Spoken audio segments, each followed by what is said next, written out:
it's not often we have a guest, but we really wanted to have one on to talk about the writer's strike. And we reached out to our Hollywood insider, Megan, out in California, and she booked us a pretty good guest. We got Danielle Bauman. Did I say that correctly? You did. You got it. We're practicing all morning. Trust me, Brian knows I was practicing. So Danielle is a writer out in California. She's wrote for a little show that you might have seen on television recently that just ended, This Is Us. Yeah, so we'll get into that and a lot more. But first off, obviously your chef in the background is peeking in to drop off your breakfast. Because it's 9 o'clock in the morning there. So we apologize for having you come up so early. But before we get into all the writer strike stuff, tell us a bit about yourself. How'd you get involved, or what made you want to become a writer? Oh gosh. I probably would say I didn't want to be a writer, but I was always writing. Okay. Since I was little, like little, I was writing books, I was writing poems, I was writing songs. I would have like an earworm in my head of an idea or a beginning of a song or a story, and I would have to get it out like the way that most people get like a song they hear on the radio stuck in their head. I would get a song that I made up or a poem that I made up. And so mostly it was stuff like that. Both my parents were musicians at first, and so that seemed natural. I have a lot of family in music. And then gradually I got more involved in theater. I went to the Fame High School in Manhattan. I was going to ask about that, but yeah, go ahead. And studied drama and at that point I was sort of writing, but I was like, oh, everyone tells me I'm pretty. My mom's favorite line was like, oh, that girl's being mean to you because you're pretty. So that, that's that whole toxic identity that a mom will give you. So I was like, well, I'm a pretty girl. I'm going to be an actress. So I junior year decided I'm going to go to conservatory. I got into a bunch of different BFA programs for acting and studied at Boston University. Which maybe you'll want to bleep out after I talk briefly about it, but we'll see. But basically it was like, therapy done by not trained professionals. And it was both good and horrific. And out of it, they sent us to London junior year. I didn't do so well there. I had a little bit of a breakdown. And by a little bit, I would say I had 2 F's and 2 D's coming out of there. Yeah. And they made me, when I got back, I had some, depression and mental health stuff going on. And I had made that pretty clear that I didn't think I should go. And their response was, you have to go or else you can't be an acting major.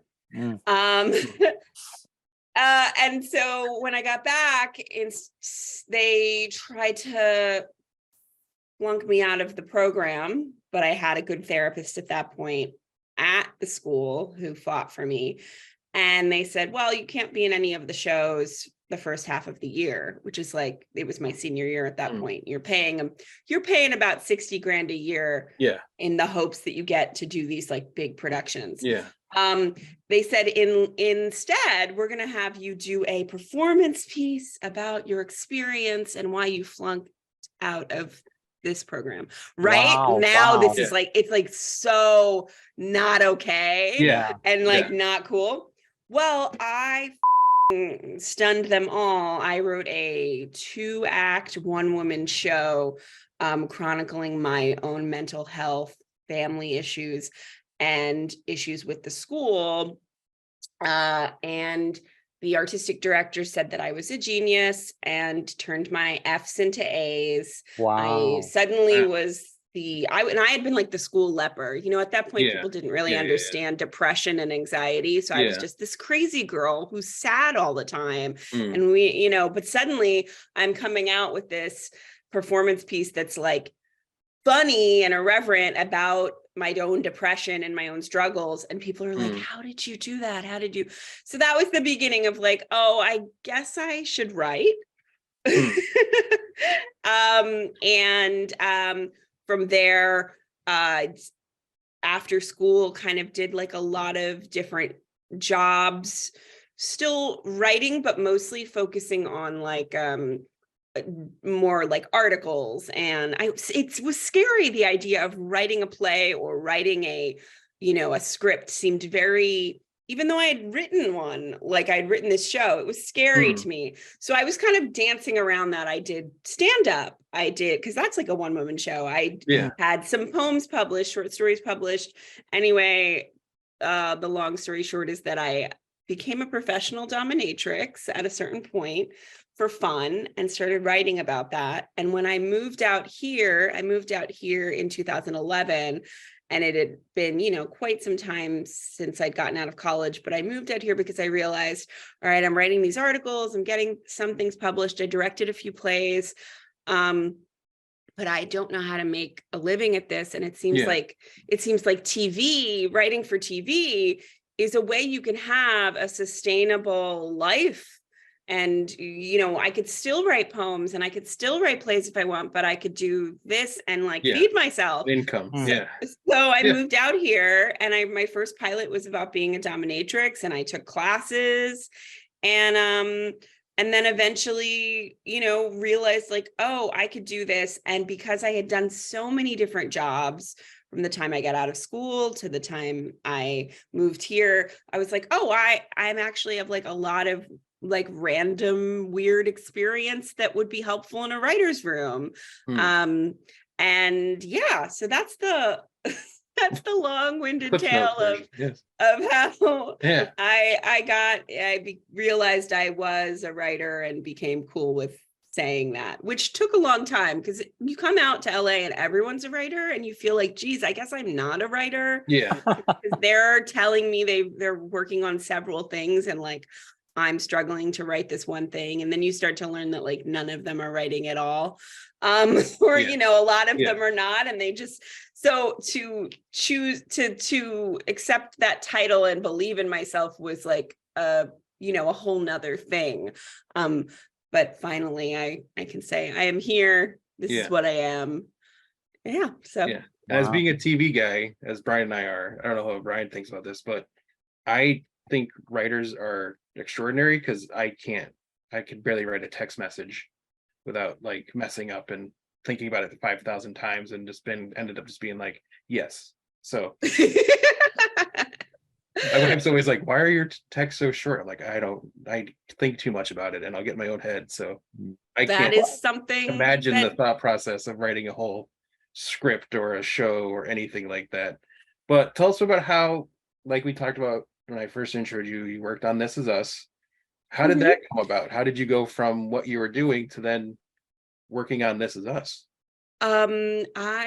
So once I realized, like, when I was out here, I had to figure out how you even meet people that write in TV. And I made friends with, I basically applied for a job that I didn't get, but the woman who was doing the job, who I interviewed with, we kept bumping into each other at like other things. And we decided we should be friends.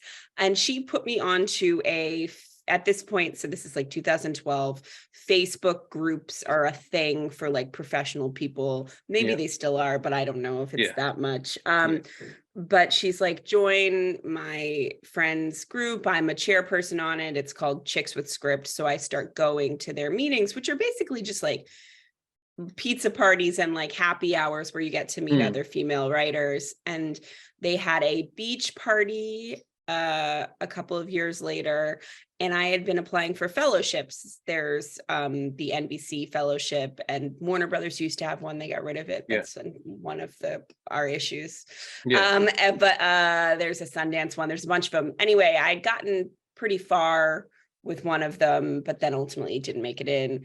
Went to this party and was sort of like, I just don't know what to do. Like I was a nanny at that time. Being a dominatrix and then being a nanny, very similar things. So I was a natural, but I had been doing it for a while. so I was like, is this my life? And I met a woman named Megan Platika.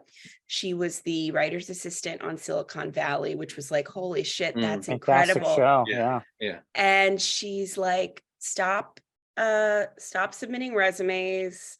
And because you apply for things, you never hear a word. She's Yeah. like, just keep making friends. And like 9 months later, she got me an interview for This Is Us as the script coordinator, which I was like, I don't know what that is. And she's like, I will tell you I will help you figure out what to say in this interview. And we talked about my experience. And at that point, I was working as a personal assistant to a writer, and I did some script editing, and she was like, you're going to be fine. And I'll vouch for you, and hopefully you'll get this job. And she was on Silicon. So she was like, I'm not going to take this job. So I went in with all her advice, and I got the job in the interview. I didn't know what it was going to become. I mean, I knew that at that point the trailer had gone viral, and that was like a big deal, but I had no idea. And so I had lived here for 5 years at that point. And just to give people an idea, I had lived here for 5 years, and I had been trying to work as a writer for probably, 8 years. And I had written at that point, maybe like 3 what they would call spec pilot scripts. No, 5. So that means no one was paying me for these things. I'm just writing them to learn, and also like in hopes that maybe someone will want them. So I became the script coordinator. And by season 3, I got to do a co-write with a close friend and mentor on the show. Season 4, I got to write my own script. Season 5, I was staffed as a writer. And season 6, I was a story editor, which is the next level after that. That was, and I was very lucky. It was a very nurturing room. People were very patient with me and with, the newer people who were still learning. I think it was just a pretty great environment to be in. It was a large room. I think there was about 15 of us. Wow. Two writing teams. I think that also I'm including like the writer's assistant, but and so it was people would be like, wow, it was luck. And it was after a really long time of trying to figure out how to get lucky. Networking, networking is always a lot of networking. Yes. A lot of networking. As is in all television, it's who you know, not what you know, kind of thing. It's I think thing that people say to you all the time. It's. I think I also knew the right stuff at that point. So it was like, but yes, a lot of who you know. Yeah, exactly. Excuse me while I eat. No, that's fine. Yeah. Fine. So, as you were saying, you gradually progressed in the writing room there at This Is Us. But what was it like being on that ship, basically, that started off, like you said, like the trailer was a viral sensation, but the show itself like gradually just became like a colossus, basically. Like, what was that whole thing like for the writer's room? Like, you guys started out just a couple, probably wasn't that big of a thing when they first started just doing the show. It got picked up, and then like a meteoric rise to being like one of the biggest shows on television. It was a lot of like kind of, whoa, have you ever experienced this? I've never experienced this. And I was like, I've never experienced anything, so I don't know. Yeah. I had briefly worked in reality TV. And so, but like for things that we were trying to get made, like nothing that was a hit. Yeah. So I would say like I had nothing to compare it to. I was a little bit spoiled, I think. Yeah. Yeah. And so that show ended 2022. May 2022. You figure I got some time and I'll take a little bit of time off and then start launching into new projects. And I was talking to Megan. Megan was saying you had some projects you were going to start getting out, and then writer strikes happens. Yeah, well, so the creator of This Is Us, Dan Fogelman, took us out to like dinner early on in the last season and said to, hold on, there's a cat. My cat is staring out the window like he wants to come in. I will get him. It's fine. Hold on. No problem. If you want. Cat problems. Cat problems. We have them all. We all have them. I'll redeem myself by bringing him on camera. Oh, there you Aw. go. Yeah, that's like a He's prerequisite very- now, I think, for the show. Very photogenic. Come here, Gabriel. Oh boy, look at this guy. It's a big guy. Oh man. Oh, what a Whoa. cutie. Gabriel, you have fans now. Yeah. We talked about this earlier. Like, there's some cats that like being picked up, and there's some cats that don't. Like, He Brian thinks just I'm. got a kitten, and He's it's got a still kitten. not ready yet. Oh, And my Cutie. cat, I won't even let me pick it up for more than 5 seconds, and it's like, I will kill you. So I could do anything to this guy. He thinks I'm his Yeah. mom. He's Well, there you pretty go. sure. Okay, so so Dan took us to dinner and he said to the young writers, like young, the lower level writers, like, you need to be writing your dream pilot right now and like making sure that when you leave, you're ready to like kind of capitalize on our popularity. yeah.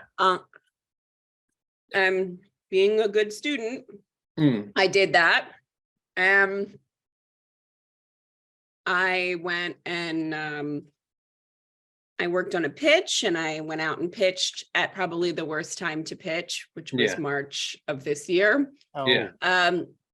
Because it actually takes a really long time to get a pitch together and get everybody together. We had it packaged with a showrunner and a director, and we've got our producers and everything. And then you have your managers calling places, studios, and pitching, soft pitching it to them to get you a meeting. So it takes a while. So I did that. And I was writing a movie, but again on spec, which is for free in hopes that we'll sell it. And then the strike happened. But it was quite slow for me this past year. I mean, I think I had one staffing meeting, and I didn't end up getting it, and I didn't end up wanting it because it might have interfered with my wedding. I got married in August. Congratulations. Congratulations. Yeah. I had a bunch of meetings, but what I kept hearing from my reps was like, it's very slow. There's a lot of mini rooms, so there isn't much work or many job opportunities. And it was totally a slap in the face for me of like, oh, this is what this is now. Because when I started on This Is Us in 2016, streaming was definitely a thing, but the feeling was like, wow, a lot of things are getting made, and like taking a lot of chances, and Netflix gives you so much money and all these things. But I was in broadcast and I didn't know any different. I knew from friends that like residuals were vastly different. Yeah. But I was experiencing the positive rituals. So I didn't know it the way other people did. And I also was in a room with a bunch of people. So I didn't know what a mini room was. And suddenly I'm being told, like, you know, they're only hiring 3 people for this room, and you're not likely to be one of them. Because part of it was also that I was being told they're not hiring a lot of low level writers. Like, a lot of rooms would just be a bunch of upper level writers, which is such a mind for me, because I was on a show for 6 years. As script coordinator, you do a lot of work with production and you learn a lot about running a show. So I felt so confident. I'd been on set for all 4 of my episodes. And yet, you know, I'm being told, well, you're a low level writer and we can't put you, we can't put you up for this job because there's no slot for you. And I was like, wow, this is what has happened. It was such a sharp rough awakening. Yeah. I can Um, imagine. So that was kind of my year. It Yeah. was like, okay, I guess this is a problem. Yeah. And you just, I'll let you eat. Like No, it's no, okay. what you're saying right there, I mean, correct me if I'm wrong, and I think we should get into the whole, what caused the strike. Yeah. But what you're talking about right there, I mean, is a big problem. And that's a part of the strike is that people like you, come from broadcast. If you were a writer on a show, you were on the set, you were learning other things. And a low-level writer can work up the ranks and potentially become showrunner. Director, producer, anything. Yeah, but like basically. now with streaming, like they're shrinking the writing rooms. And from what I've heard is these writers aren't going on sets. And that they are basically like eating themselves. They're ruining a good thing. I am personally, I think if you can create a show and have the writers on set and then they are allowed to continue to learn and become the next big showrunner and you know what I'm saying, and bring it forward with other people, other writers. But they're putting money or profit above I think hard work and people like you. I think that's what I get out of this. And No, you're exactly right. Yeah, that's exactly right. Yeah, on This Is Us, we were encouraged to be on, we had to be on set for our episodes. If you were new, lower level writer, you were there with one of your upper level producers. Well, we even made these cute little hoodies for season 4. Big buddy and little buddy. I have a little buddy hoodie, and my big buddy was my friend KJ. And it was really wonderful. I learned so much. And now, and meanwhile, I'll tell you on the flip side, my friend who I met at that job interview years ago, who got me into Chicks with Scripts, she was not allowed. She worked on a Netflix show most recently as a staff writer, and she wasn't allowed to be on set for an episode. They said she could come if she wanted to pay her way, and I believe it was somewhere in Canada. And so she also never saw the final draft of it because her contract was up before the final draft was done. Yeah. So she came out of that, a little bit richer and a whole lot of like, wait, but I thought I would learn. I thought I'd be on set. Yeah. And then on top of that, like for someone like her, it's also been tough to get your next staffing job. And for me, I'd be like, well, yeah, that sucks, but I've been lucky with residuals. Like it's what she's made in residuals is like one check for me. So that'll just give you the idea of like, oh my God. And like never knowing if your show was super popular, like you don't get to benefit from that or even really know, because Netflix doesn't tell you. I mean, they don't have any ratings per se. Like they don't put out their ratings and how many times it was watched or whatever. Like shows that we know are very popular shows, they turn around and be like, oh well, we don't know how many people actually watched it. Well, and it's a like, lot of people watch Stranger Things, and a lot of people watch The Witcher. We know those shows are very popular, and enough to cancel the money. You know when to cancel them. So exactly. So it's like something's going on there. But so as being a member of the guild, like how was the whole process, like the process of the strike happening? Like how did that come about, and how was it like brought up, and like that kind of thing? Like how does that all work out? When I got staffed in 2020, one of the showrunners, because there were a writing team, said to me, sorry, Danielle, you're getting staffed right before we strike, but you're a tough bitch. You'll be okay. And I was like, oh, shit. And then of course the pandemic happened. So this is something that I knew was coming for years. And at that point I knew it was a residual situation. That was a big issue. And then the pandemic happened, and suddenly like everything was a mini room. If it wasn't before, it was now, because it was easier. Now I'll tell you, we had 15 little boxes of Zoom for 2 seasons, and we did just fine. We had a great time. But I was hearing, there's 6 people in this room, there's 7 people in this room, there's 3 people in this room. But we're hoping, my agent would say, we're hoping it'll get back to normal after the pandemic. And as we know, for a lot of jobs, it never got back to normal. And they started realizing, oh, well, maybe we don't need people. Yeah. Maybe we can just have a robot. So I knew, and my feeling was like, well, we shouldn't strike. Oh God, I'm so scared. Mostly all fear of like, we can't do it. What's going to happen?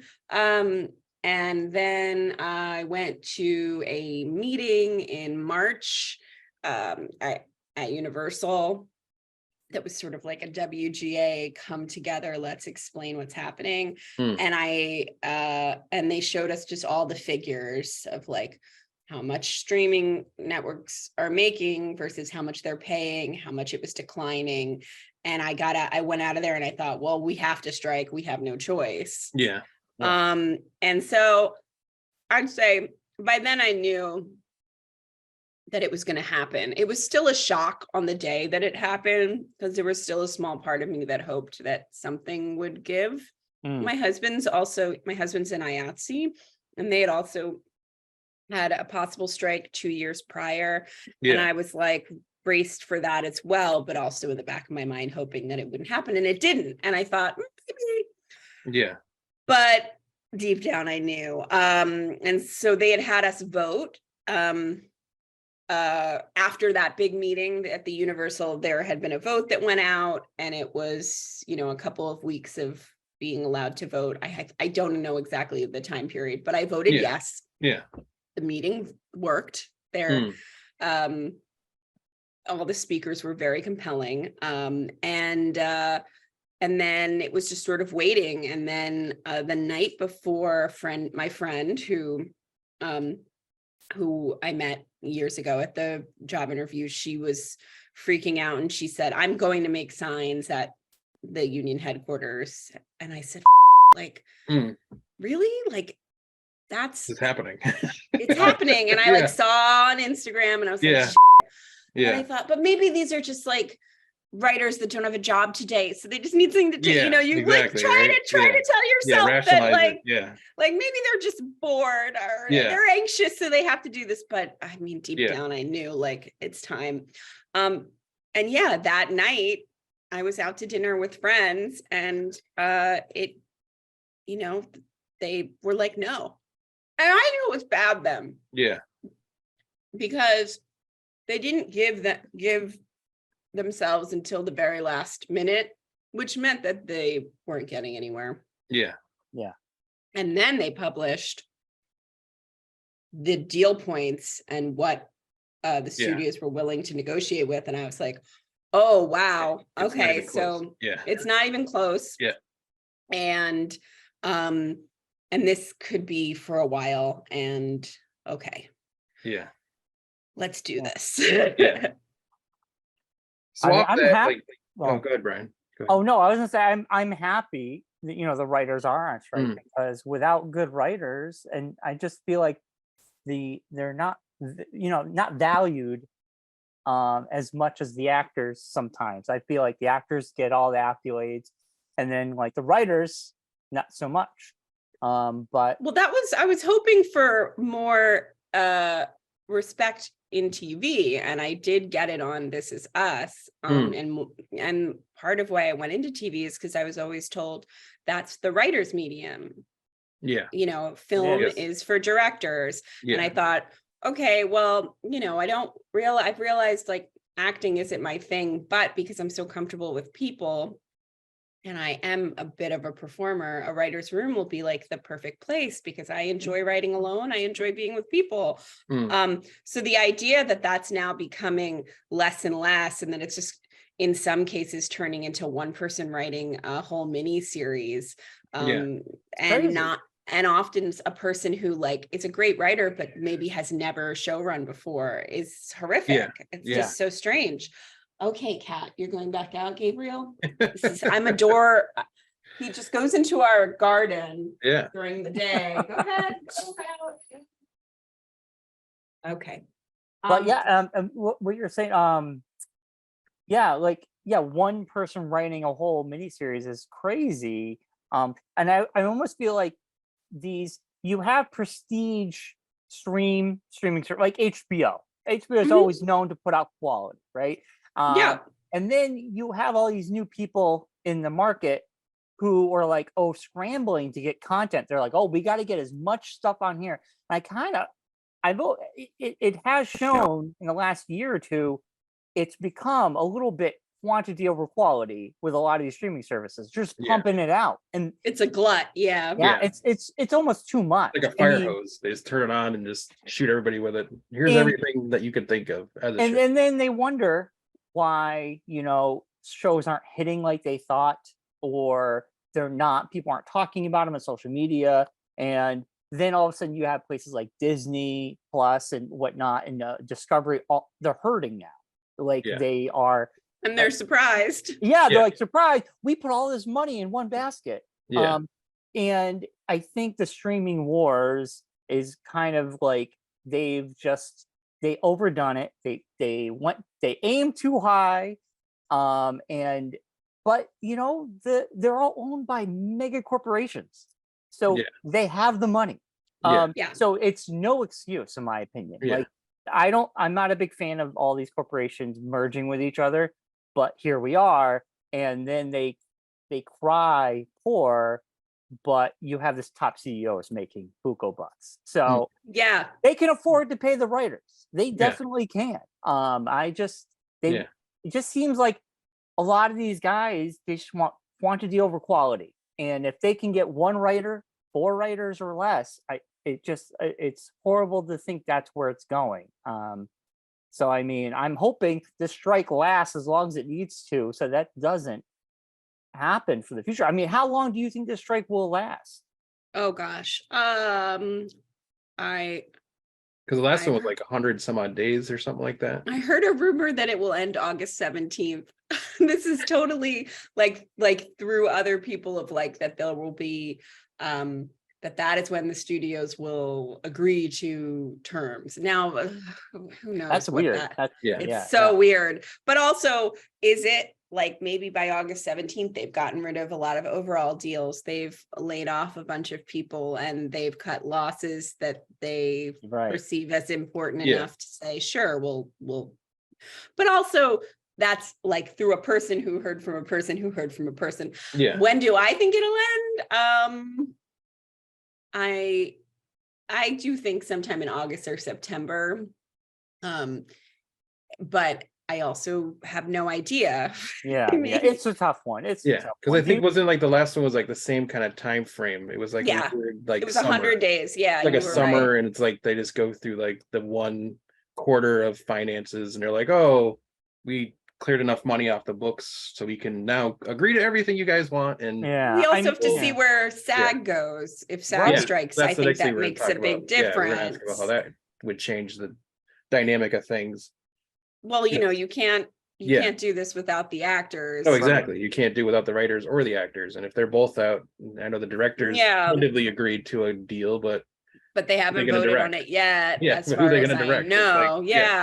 like, But the one thing that we wanted to ask you about is, like, we were talking about the last strike happened in the early 2000s. There wasn't really social media then. Now the world is completely different in that aspect. You can basically have 5 different thousand apps you can go on and find out all the information you got. And there's all these different narratives out there about what it's about. Is it about AI? Is it about this? Is it about that? How has that changed the dynamic on how the guild is doing things as opposed to last time? From what I understand, in 2007, 2008, picketing was more about showing solidarity and being out there for the media to cover the stories and really get the word out. We don't we don't need that as much because social media will do Yeah. it for us. So I think it's become more tactical and more, we're actually, and I don't know if we were stopping that many productions then, but like we're shutting down. Yeah. And it's yeah. very easy for someone to, I mean, Megan, our mutual friend, Yeah. heard about a movie that was shooting, sent me the info. I sent it to my WGA captain. They sent people out there. Yeah.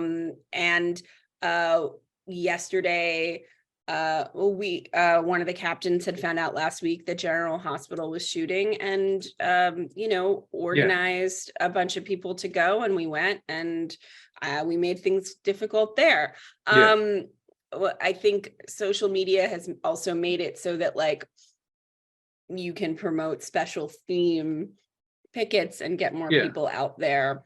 And I just think it's a quicker, more efficient way to get the word out about specific locations that need to be shut down, as well as just like you're bombarded with content. So like of strike content. So if you're a writer who's not feeling like you want to go out and support, you're gonna feel the FOMO on your Instagram stories of like, look, my friend's out there, look, my friend's doing this. Okay, I gotta go out. So I think it does put the heat on people that are in the guild as well, of like, all right, everyone's doing it, I'll do it too. Whereas, I think in 2007, 2008, that wasn't as much the case, and they had to work way harder to get attention.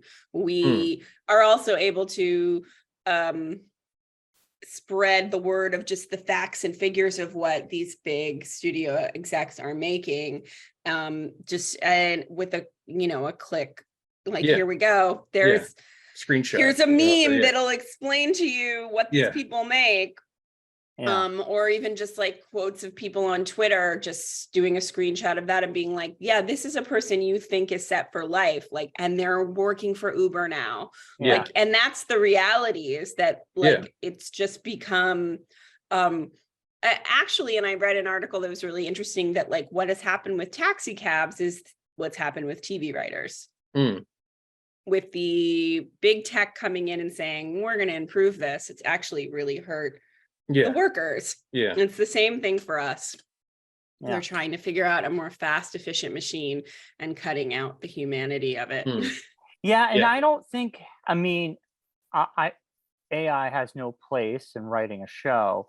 But like I'm hoping that's not really what they would want, because it would be, you write a good show from your personal experiences, from you having a life, telling your story or a version of something that might have happened to you and making that funny. AI is just reaching into the internet and kind of putting whatever is out there into something. So I'm hoping they see that, because that would be I'm just not sure that they care about it being quality. Exactly. And if there's a way that they can get AI to do a really shitty, rough first draft of something that then a writer can fix up, that's like, oh, well, we save money on this first draft fee. Now, like, no, it's not going to be as good. I don't know if you guys read or listened to that New York Times piece about Sydney, the Bing bot, who told the journalist to leave his wife because she's in love with him. I mean, so AI has its problems. But I think they're still hopeful for figuring out how to use it. I have heard that like in the video game development world, that they still haven't figured out quite how to use AI to the full extent that they want to, which makes me hopeful that like they really haven't figured it out for writing a TV show. But I think what we're dealing with here is people who are more interested in getting a lot of mediocre content. Because also we're dealing with, like, let's take Apple. Like Apple TV is not their main focus. No. Their No, main they- focus is their products. Yeah. Amazon is not, their main focus isn't their shows. Their main focus is like getting you to buy, a toothbrush. Yep. Yeah. Yeah. And so that's the thing is we Turn have into these. my wife's bank account is what it's. Right. It's a Yeah. package here every day.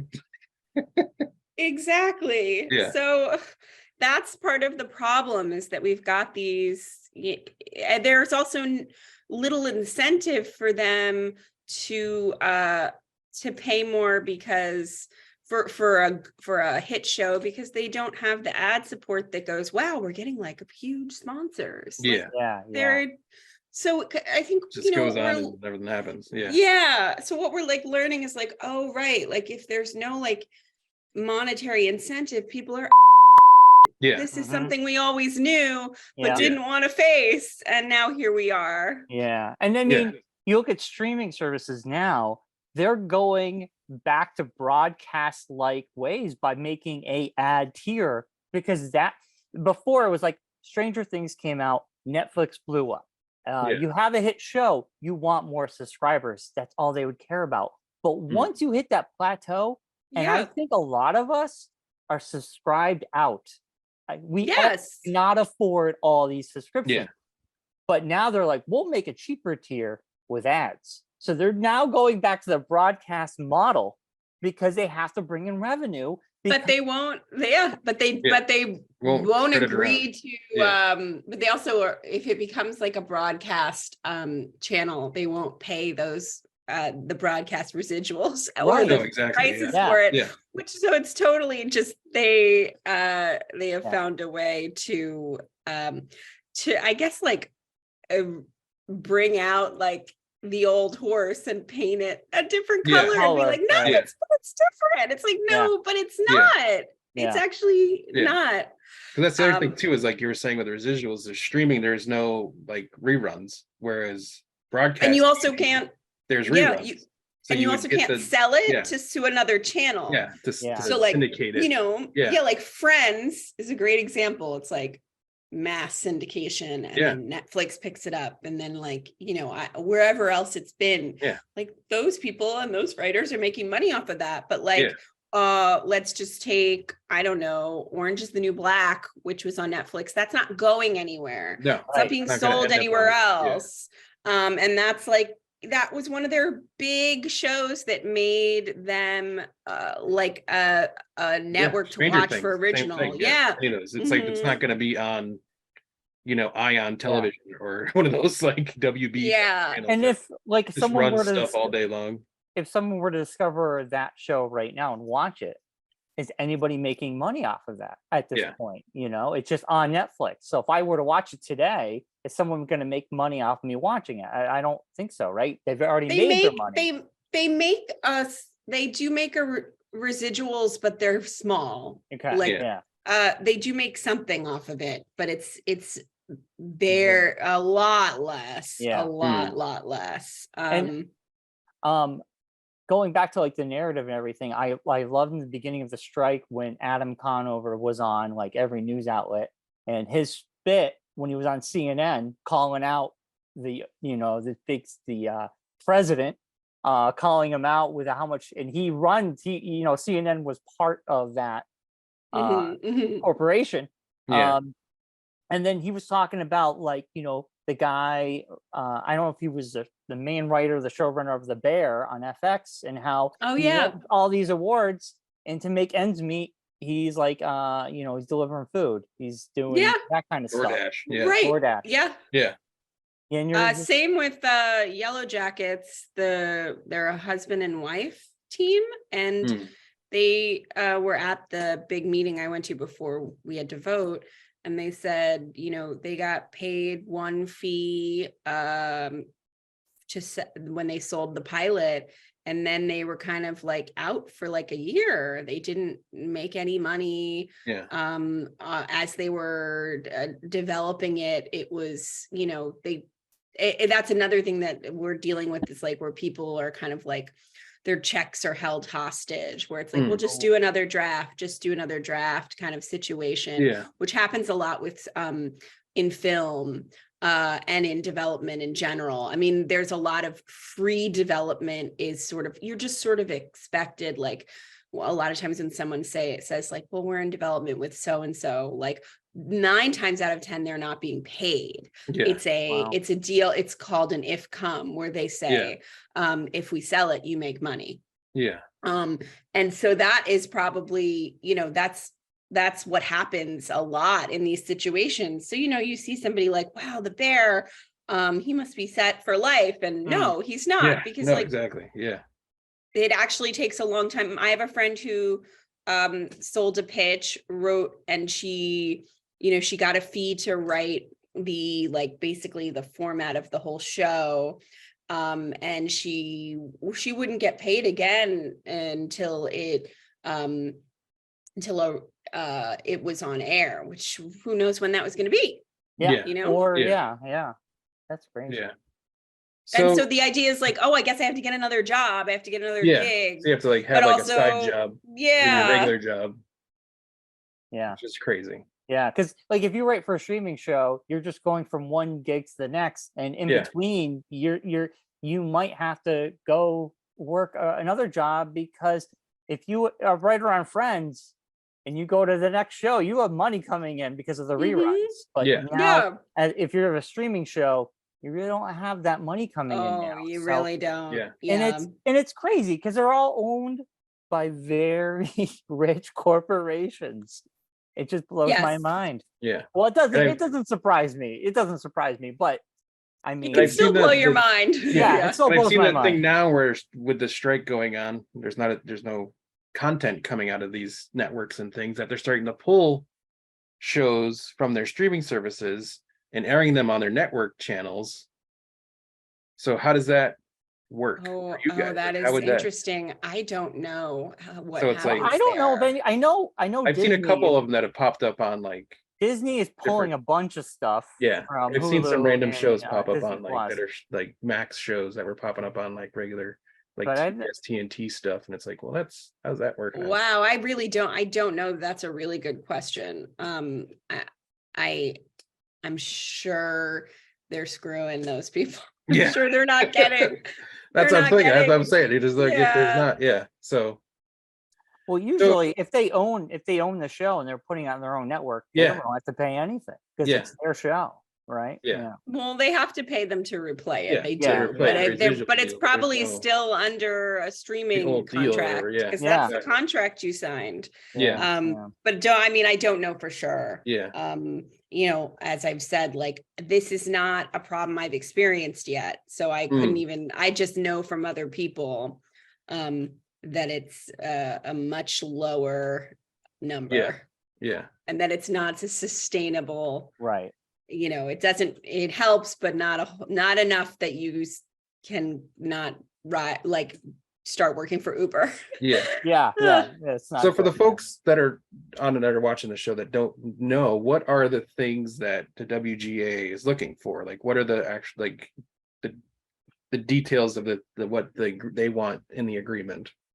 There's a increase overall in wages, an increase in streaming residuals, the promise that AI isn't going to take our jobs, like a real clause that is something that like and they even specifically, you know, they wanted them to basically agree in writing that wouldn't happen, and instead the studios agreed to, like, I think it was like quarterly meetings to discuss it. Like, what? No, that sounds, what is that? We'll see if it gets smart enough, and then we'll decide if it's gonna work. Yeah.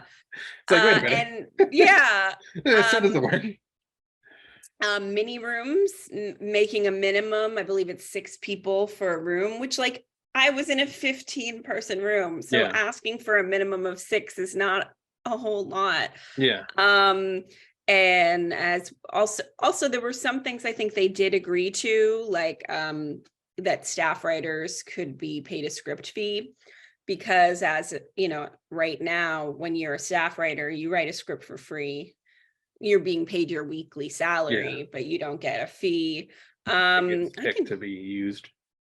Yeah, kind of I thing. could I mean, I could pull it up or I could send to you what it was, the deal points of it. But those were like the big ones. Yeah. I think there was also like for film screenwriters, there was like more clear parameters of like, you get paid for a certain amount for this chunk of work, and then a certain amount for this, so they can't like kind of string you along.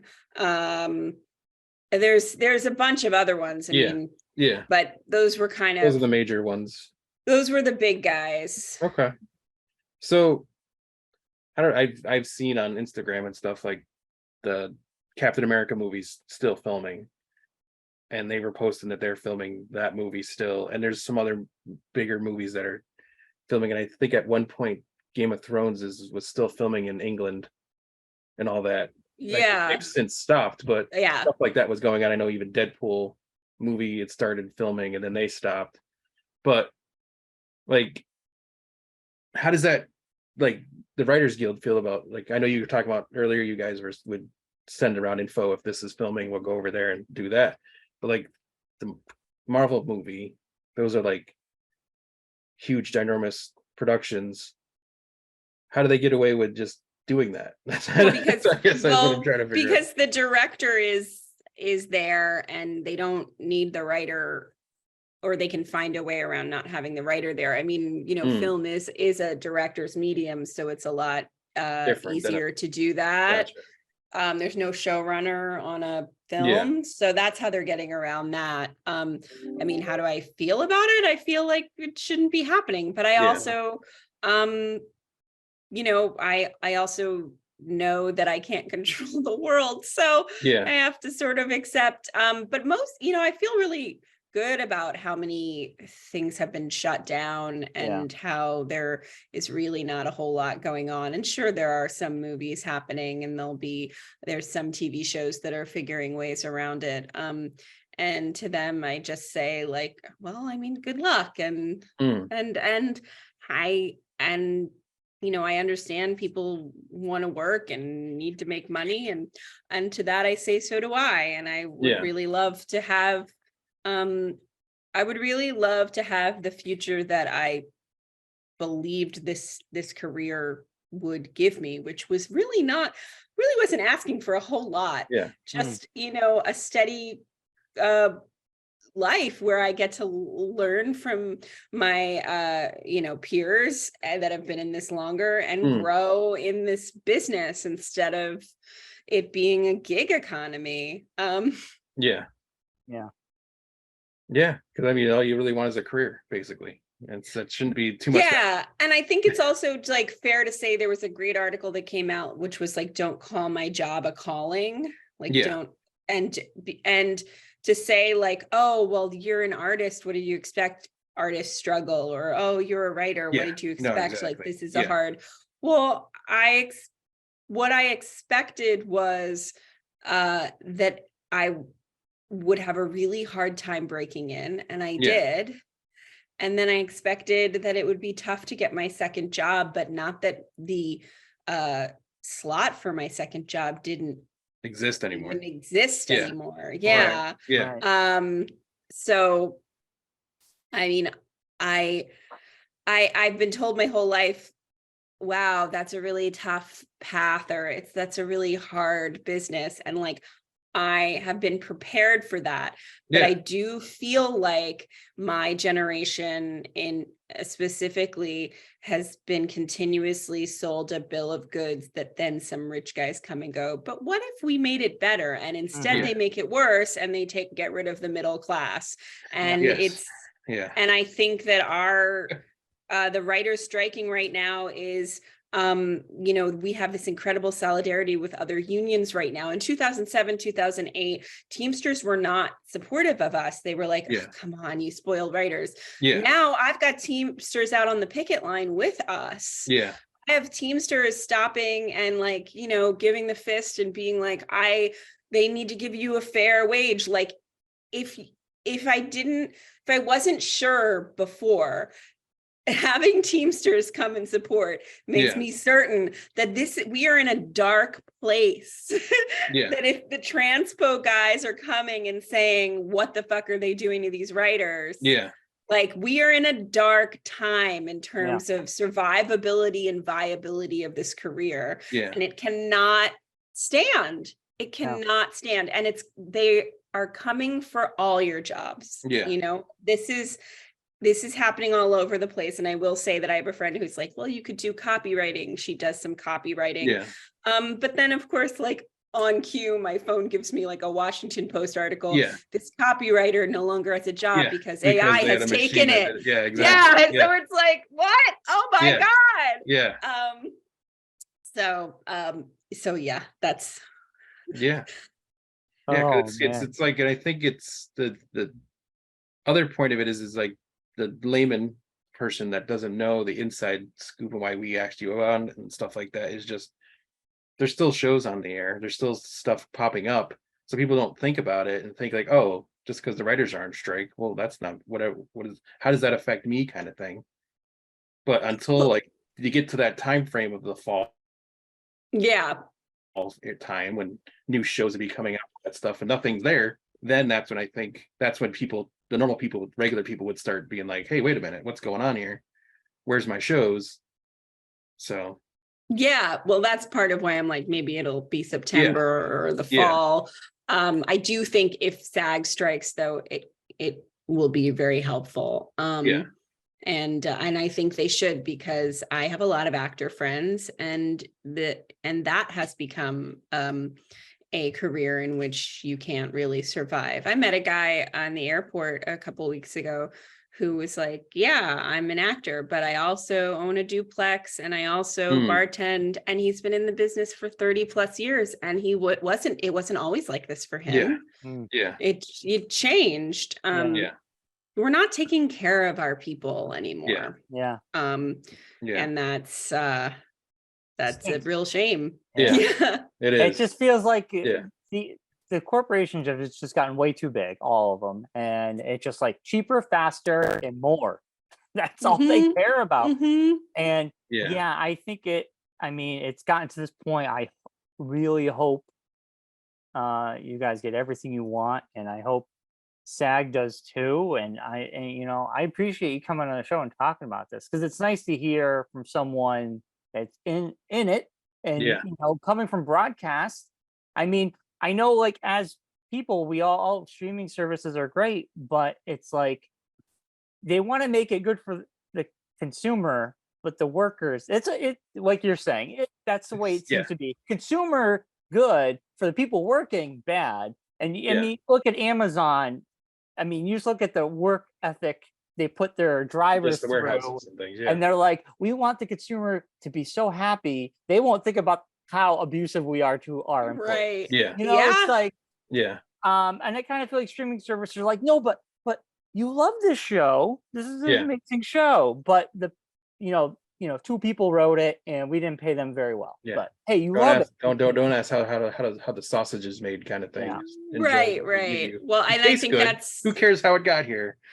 That's a big part of why social media is changing at this time too, because we can really get the message out and really, it's. No, and you're right. Like social media, like TikTok, I'm not on there, but the youth is, and I'm sure the corporations don't realize how savvy the youth is getting the message out. And I mean, I think everybody knows, it's not a secret anymore how much, like, the who was the guy from Discovery? He just was at a college doing a speech. He was at my college. He was at BU, right? Yeah. And he got booed. Yeah. I was very proud. Yes. Yeah. And I was just like, okay, they should know. have known that was going to happen. And they should have said, hey, how about you not do this speech? But he still showed up. And well, they still allowed him, and the dean apologized to him. So that you gotta get that Discovery grant. That's why, Right. Well, he's not going to get any money from me. That's the thing. It's like I got to get my grant still to pay off the new Yeah, the football new stadium or marble whatever we're flooring building, and yeah, Right. yeah. oh, we don't have football at BU. No, hockey's the big thing there. Hockey, Yeah, yeah. yeah, But I mean, yeah, so the youth knows. And I think Yeah. the message is out there, and we don't have to rely on the news. You got TikTok, Instagram, Facebook, Twitter, all that. yeah, everything. People know what's going on. So I Yeah. kind of feel like this time it is different, and I hope everybody gets the workers get what they need, because it's a grim outlook if they don't. It's very Yeah. grim, I think.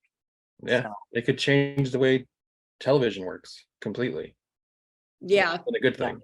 yeah, it's not a good thing. I don't Yeah. want AI writing, the next big No, show. exactly. We want Danielle writing it. Yes, Thank yes. you. So as you wrap up, tell us where could people who want information find out more information about not just the strike, but yourself? Well, geez, you could follow me on Instagram. It's DBAU 319. That's me. I'm not a big Twitter person once the whole Musk situation came out. So that's pretty much the place to follow me is Instagram. And then in terms of, the strike, I mean, just Googling WGA strike will get you some great articles, but also the WGA website. I mean, I think that's pretty much, let me see, is there anywhere, I mean, if you want to follow me on Twitter, what am I on Twitter? I'm not on it. You don't have to worry about it. We'll find it. Yeah. We'll get there. I deleted my Twitter the Yeah, moment. we Elon don't Musk- do Twitter on this Yeah, show anymore. yeah. It was a shit show before, and it's Yeah. even worse now. Yeah. But yeah, on Instagram, and Alright. and really the best thing that anybody can do in terms of like supporting the writers is just if you see some information whether it's a meme or an article about the strike, just pass it along. We just want people to know what is really happening, and that this is a labor crisis. Yeah. And it's just real quick, in the last 10 years, I mean, TV has become like, the shows have become, we have the golden age of television right now, like movies were that, TV was just looked upon as just, sitcoms. Oh, TV. But It was like then that kind of thing. TV became the golden age. So I mean, these corporations are ruining a good thing, because TV can be very good and exciting to tell fantastic stories, and we don't want to lose that. So I don't either. Yeah. No, exactly. But so thank you for your time. Thanks for coming on. We know it's early for you. And we appreciate you giving the time to us. And we'll thank it's great. Yeah. It's so nice to meet you guys. Yeah, and maybe we can have you on again after. After the strike's over. Sure. I would get your next big project up and running. Let us know, and we'll have you on, and we can promote that and get people to watch it. That would be wonderful. Yeah, let's keep in touch for sure. Thank you guys. Yeah, thanks so much. All right. Have a great rest of your day. You too. Bye. Thank you. Yep. Bye. So thanks, Danielle, for coming on. That was great. Yeah. Awesome. We got a lot of information. And as always, we'll end the show off with, as the usual, be safe, be well, be kind. And rewind. And we'll talk about The Flash next week. We will. Bye, everybody. Bye-bye.